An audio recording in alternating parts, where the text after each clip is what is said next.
Anchorage is the biggest city in Alaska, but compared to other American cities, it is quite small, with a population of just 290,000 people. The weather here in winter is extreme, with temperatures down to minus 10 degrees Celsius.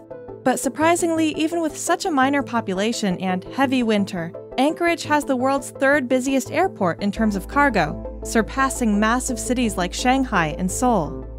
In America, it is the second biggest cargo hub, only surpassed by Memphis, which is number 1 just because it's FedEx's biggest hub and their headquarters. Now, Anchorage is not a big exporter of anything except bulk natural resources like oil and minerals that are shipped out on ships. What it does export in great volume is fish fillets and frozen seafood, but that isn't nearly enough to get Anchorage at the position it is right now. Also, Anchorage is not a big importer of anything which can't be shipped by ships too. So the big question is why Anchorage Airport is so busy with cargo traffic even though it isn't a great producer or consumer of anything.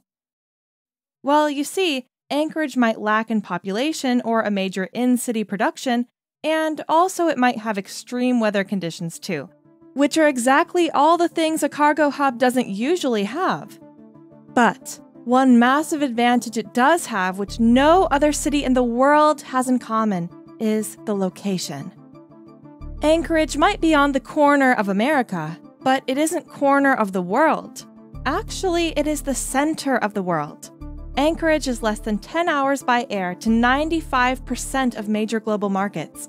Shanghai, Hong Kong, and Tokyo are all massive transportation hubs, and Anchorage is the location between all these cities and North America, which means all the planes coming from Asia has the same place to take a stop.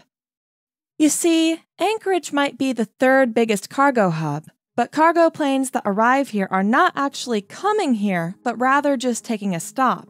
And since Asia is the producer of a lot of things that Americans demand, there's a hefty amount of Boeing 747s and 767s that take a stop here every day. In fact, 80% of all cargo flights that operate across the Pacific make a technical stop at Anchorage. This stop would be to refuel, change crews, and in some cases to transfer cargo to other planes. It is why major integrator airlines like FedEx, UPS, and DHL all have a significant presence at the airport in support of their growing international cargo operations.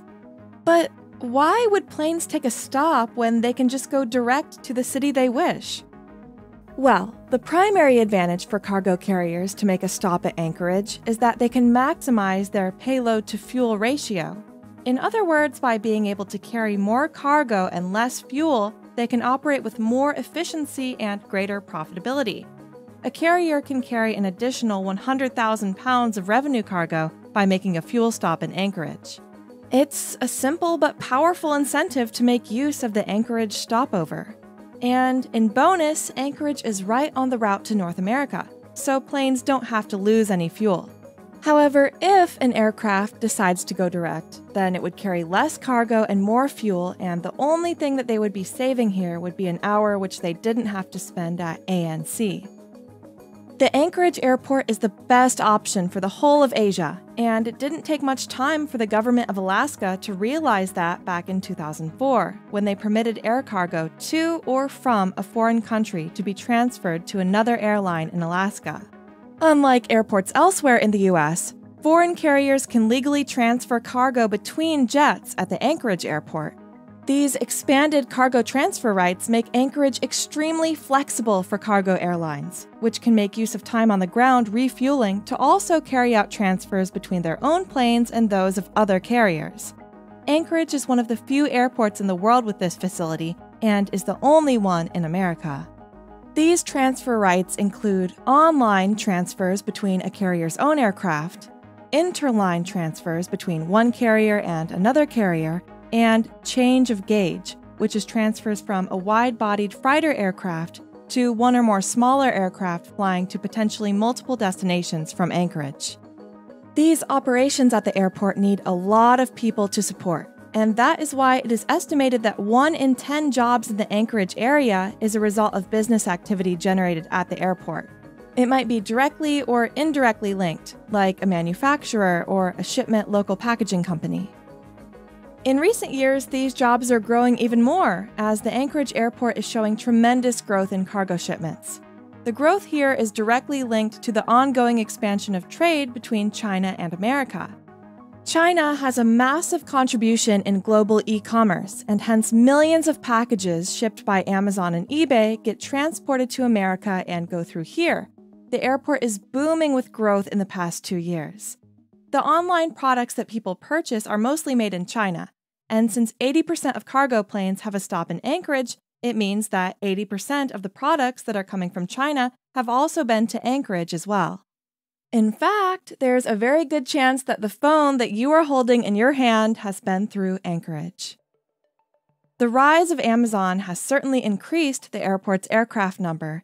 In fact, on a typical day, you could easily see 5 to 6 B747 freighters heading to Amazon's base in Cincinnati, with other 777s heading to other locations throughout America.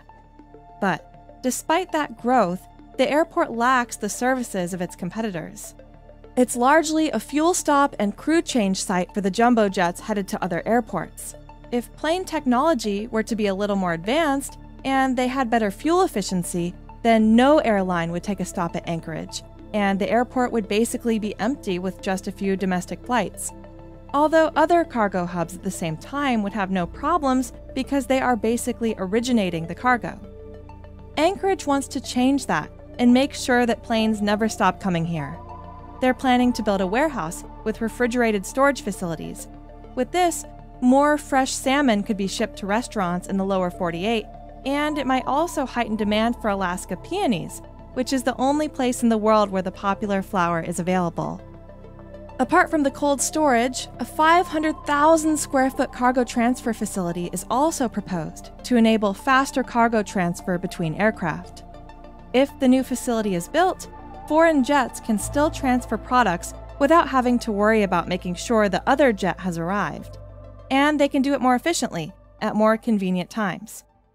Long term, the airport should see continued gains in cargo because of the strong demand in the US for products from Asian countries, although it still would be hard for Anchorage to change from a stopover. This is because Alaska doesn't have much cargo originating in Alaska, and what they do have doesn't get transported by planes. So the main motive for Anchorage for the next years will be to give cargo planes a reason to stop, beyond fuel and crew changes. Right now, Anchorage is a growing hub with huge opportunities. It will remain a valuable transportation infrastructure asset that continues to pay dividends for Anchorage and the rest of the state. The airport's growth will ensure the growth of businesses that are connected to the airport and will keep Anchorage and Alaska important players in the world of global transportation.